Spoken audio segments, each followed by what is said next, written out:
Stuart McMillan, followed by Rachel Hamilton. Thank you very much, Presiding Officer. Presiding Officer, I welcome this bill and I welcome the Stage 1 report by our colleagues on the Environment, Climate Change and Land Reform Committee. I genuinely thought that the report was extremely helpful for someone who's not actually on the committee. I thought the report was helpful and it certainly set out a lot of the bill. I think anyone who's not in the Parliament, anyone who actually is interested in this particular subject and this bill, please go and have a look at that report. I want to thank the Minister as well, also for our dialogue. Certainly last year, when we had a meeting regarding a particular issue that I'm going to come on to in a few moments.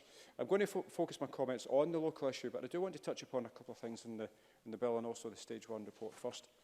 I do thank my colleagues for the report and also the clear analysis of the bill. And page 2 and also the graphic on page 2, I think is clear, and I think it's important that people do recognise that there is a lot that this bill will do. It will increase the penalties for animal and wildlife crime.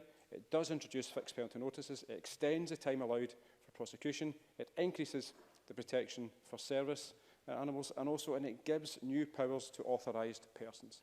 I think these are extremely important. I also welcome the recommendations in page 5, increasing the maximum penalties to 5 years, and also the further discussion to take place with the Scottish Government on the issue of the sentencing guidelines. Page 7 highlighting the empathy training. I do welcome this, but I also believe that there will be some individuals who sadly have just got no empathy whatsoever, and any empathy training would be totally wasted on them. Because sadly, in society, that is just a fact of life. But I do welcome the recommendations on page 8 regarding the sharing of information. Also, I do note the reply from the government on this particular issue. I think that the issue here for me is that some individuals, it doesn't matter where they live, the issue of local authority boundaries will make absolutely no difference to them. So I think it's important that on this specific issue that we get it right in terms of information sharing. I want to touch upon the local issue.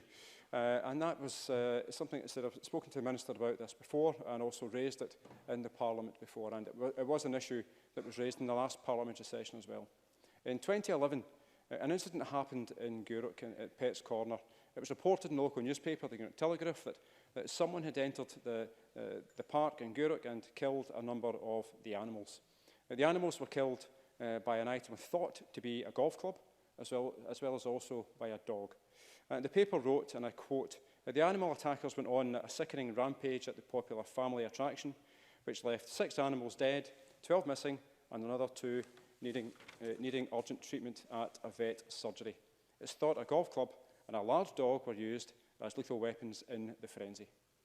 Local vet Neil McIntosh of the Abbey Group, he was involved in the treatment of the animals just afterwards, and he is quoted as saying, "The 4 guinea pigs were gripped and killed by the dog, and the rabbit had a badly broken jaw, probably caused by the golf club that was left lying at the scene." Now, this crime shocked the whole community, and the local newspaper undertook a Justice for Pets campaign.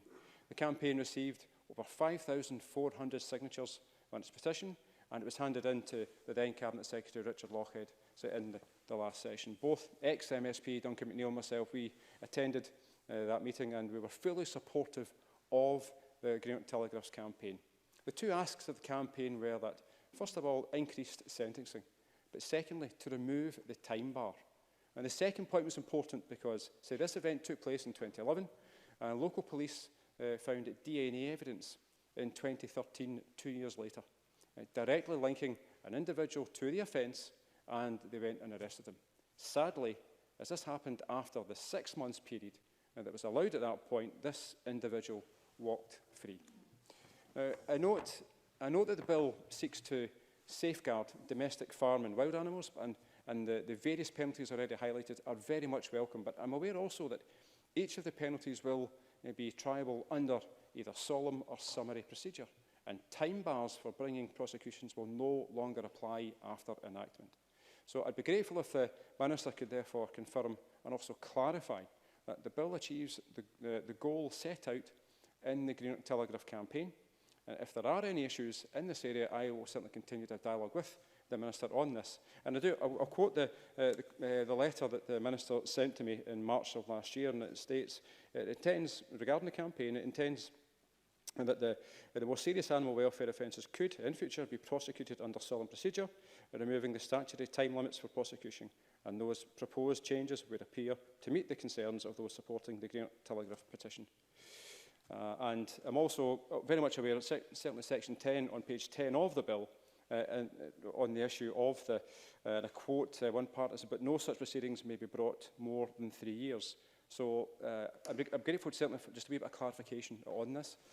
But I genuinely, Presiding Officer, I genuinely am delighted that this bill is in the Parliament. I believe it's long overdue. I do thank the Minister for her hard work and her determination in bringing this bill forward.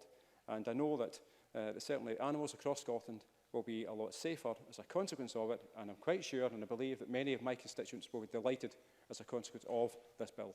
Thank you very much.